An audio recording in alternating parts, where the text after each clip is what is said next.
ये कहानी है एक ऐसी लड़की की जिसके पास रहने के लिए घर नहीं था, इसलिए वो रहने के लिए एक अपार्टमेंट लेती है। लेकिन उस घर का मालिक उसके हर रात बेहोश करके उसके साथ गफागप करता है। मूवी स्टार्ट होती है और हम एक लड़की को देखते हैं जिसका नाम जेनिफर था। वो एक हॉस्पिटल की नर्स थी और हाल ही में उसने अपने बॉयफ्रेंड से ब्रेकअप किया था क्योंकि उसने अपने बॉयफ्रेंड को किसी और लड़की के साथ गफागप करते हुए देख लिया था। अब जूलियट काफी टाइम से एक होटल में रह रही थी, लेकिन अब वो पैसों की कमी के चलते हुए वो उस होटल को छोड़ देती है और रहने के लिए वो किराएदार पर एक मकान ढूंढने लगती है। वो एक अपार्टमेंट देखने जाती है पर वो उसे पसंद नहीं आता। जूलियट को एक आदमी का कॉल आता है। वो उसे कहता है कि उसके पास एक अपार्टमेंट है जो वो रेंट पे देना चाहता है। तो जूलियट उस आदमी से मिलने जाती है जिसका नाम मैक्स था और मैक्स का अपार्टमेंट काफी ज्यादा बड़ा था और जेनिफर को वो पसंद भी आता है। जेनिफर अपार्टमेंट का रेंट पूछती है तब मैक्स अपार्टमेंट का रेंट काफी कम बताता है। तो जेनिफर कहती है कि रेंट इतना कम क्यों है। तब मैक्स कहता है कि अपार्टमेंट काफी ज्यादा पुराना है। अब जेनिफर को इन सब से कोई प्रॉब्लम नहीं थी, इसलिए वो रहने के लिए मान जाती है। अगले दिन जेनिफर अपना सारा सामान शिफ्ट कर रही थी तब मैक्स उसकी मदद करने आता है। वो दोनों तब सामान शिफ्ट कर रहे थे तो जेनिफर की मुलाकात मैक्स के दादाजी से होती है।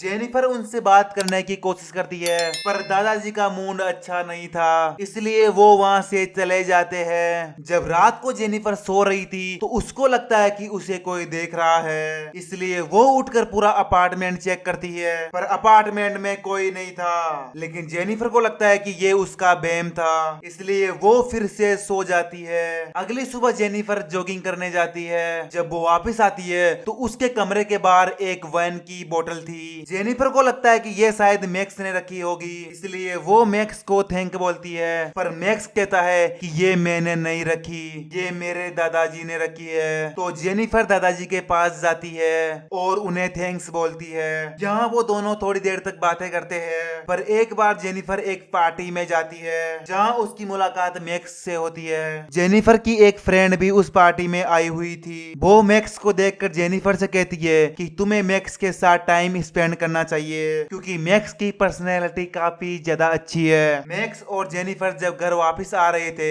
तब रास्ते में जेनिफर का पुराना बॉयफ्रेंड उसे देख लेता है। घर पहुंचकर जेनिफर मैक्स को किस करने की कोशिश करती है पर मैक्स उसे रोक लेता है। अब जेनिफर को काफी ज्यादा शर्मिंदगी महसूस होती है, इसलिए वो मैक्स को सॉरी बोलकर वहाँ से चली जाती है। अगले सीन में जेनिफर नहा रही थी तब उसे लगता है कि कोई उसे देख रहा है, इसलिए वो उठकर सब कुछ चेक करती है पर वहाँ कोई नहीं था। अगले दिन जेनिफर को मैक्स का कॉल आता है। वो उसके साथ डिनर के लिए पूछता है। जेनिफर जब काम से वापस आती है तो मैक्स उसके लिए डिनर बनाता है और दोनों साथ में डिनर करते हैं। डिनर खत्म होने के बाद मैक्स वहाँ से जाने लगता है तब जेनिफर उसे रोकती है और यहाँ पर दोनों गफा गफ करते हैं और इसी मोमेंट से स्टोरी फ्लैशबैक में चली जाती है। फ्लैशबैक में हम मैक्स को देखते हैं जो अपने दादाजी का इलाज करने एक हॉस्पिटल में आया था। उस हॉस्पिटल में मैक्स की नजर जेनिफर पर पड़ती है। वो एक मरीज का इलाज कर रही थी। जेनिफर को देखकर मैक्स उसकी ओर अट्रैक्ट होने लगता है। मैक्स अपने दादाजी को लेकर वहाँ से जा रहा था जब वो नोटिस बोर्ड में देखता है कि जेनिफर को रहने के लिए एक अपार्टमेंट की जरूरत है। तो वो वहाँ से जेनिफर का नंबर लेता है और उसको कॉल करके वो उसके पास बुलाता है। उसने जानबूझकर अपार्टमेंट का रेंट कम बताया था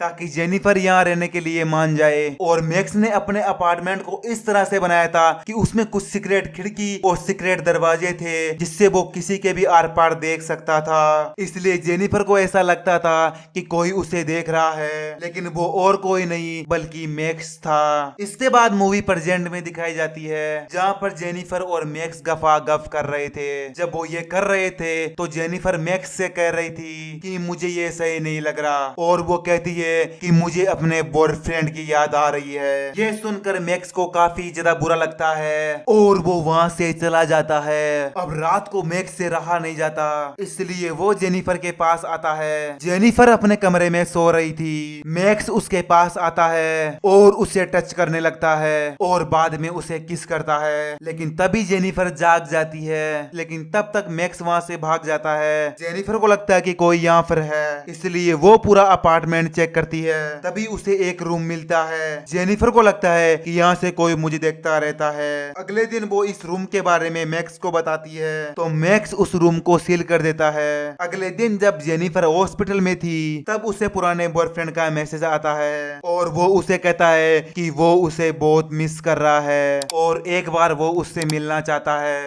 जेनिफर को लगता है कि जैक को एक और मौका देना चाहिए। वो जैक को अपने अपार्टमेंट में बुलाती है। रात को जैक जेनिफर के पास आता है और वो दोनों बैठकर बातें करने लगते हैं। यहाँ जैक जेनिफर से माफी मांगता है। दूसरी तरफ मैक्स इन दोनों को सीक्रेट रूम से देख रहा था। वो दोनों थोड़ी देर बातें करते हैं और बाद में वो दोनों साथ में गफा गप करते हैं और जैक जब वहाँ से चला जाता है जब मैक्स जेनिफर की वाइन में बेहोशी की दवा डाल देता है। जेनिफर उसे पीकर बेहोश हो जाती है और थोड़ी देर बाद मैक्स उसके पास आता है और उसे गलत जगह पर छूने लगता है। अब अगले दिन जेनिफर अपने फ्रेंड से मिलती है और वो उसे कहती है कि वो अब बहुत लेट उठने लगी है और वो कहती है कि उसके अपार्टमेंट में कोई है जो उसे देखता रहता है। अब जेनिफर अपने अपार्टमेंट में कैमरे लगाती है ताकि उसे पता चले आखिर यहाँ कौन आता है। अगले सीन में हम जैक और जेनिफर को देखते हैं जो अब साथ में टाइम स्पेंड करने लगे थे। यहाँ मैक्स उन दोनों पर नजर रख रहा था क्योंकि उसे उन दोनों को साथ देखकर जलन हो रही थी। रात को जैक जब जेनिफर से मिलकर घर आ रहा था तब मैक्स पीछे से उस पर हमला करता है जिससे जैक बहुत जख्मी हो जाता है और उसी रात मैक्स जेनिफर के पास जाता है और उसके साथ गलत करने की कोशिश करता है लेकिन तभी जेनिफर की आंख खुल जाती है और वो मैक्स को ऐसा करते हुए देख लेती है लेकिन मैक्स उसको एक ड्रग्स का इंजेक्शन देता है जिससे वो फिर से बेहोश हो जाती है। अगली सुबह जब जेनिफर वापस उठती है तो उसे बहुत अजीब लगने लगता है। उसे अपने बेड पर इंजेक्शन की एक कैप मिलती है। अब हॉस्पिटल में जाने से पहले जैक अपना ब्लड टेस्ट करने के लिए भेजती है। फिर थोड़ी देर बाद जेनिफर को जैक का मैसेज आता है। वो आज रात उसके घर डिनर के लिए आ रहा था। जैक जेनिफर के घर जाकर उसका वेट करने लगता है लेकिन तभी पीछे मैक्स आता है और सीन यहीं पर कट हो जाता है। दूसरी तरफ हम जेनिफर को देखते हैं जो अपनी रिपोर्ट देख रही थी और रिपोर्ट से उसे पता चलता है कि उसे ड्रग्स दिया गया है। ये जानकर वो बहुत डर जाती है और वो जैक को कॉल लगाकर घर की तरफ भागने लगती है पर जैक उसका कॉल नहीं उठाता।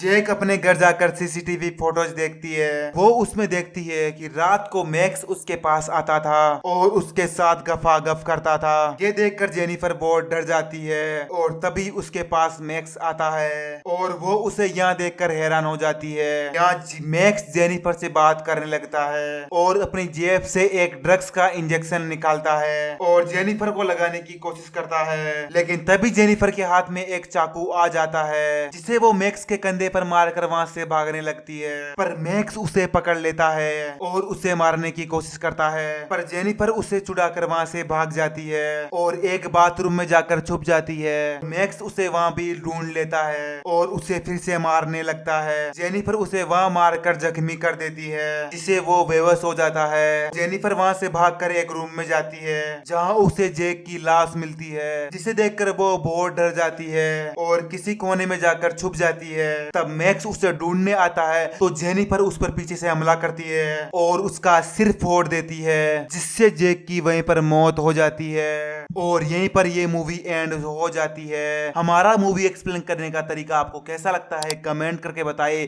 और चैनल पर नए हैं तो अभी के अभी सब्सक्राइब करें और फेसबुक पे देख रहे हैं तो फॉलो भी कर रहे हैं। हम मिलते हैं आपको नेक्स्ट मूवी एक्सप्लेन वीडियो में। जब तक के लिए bye bye, take care, love you.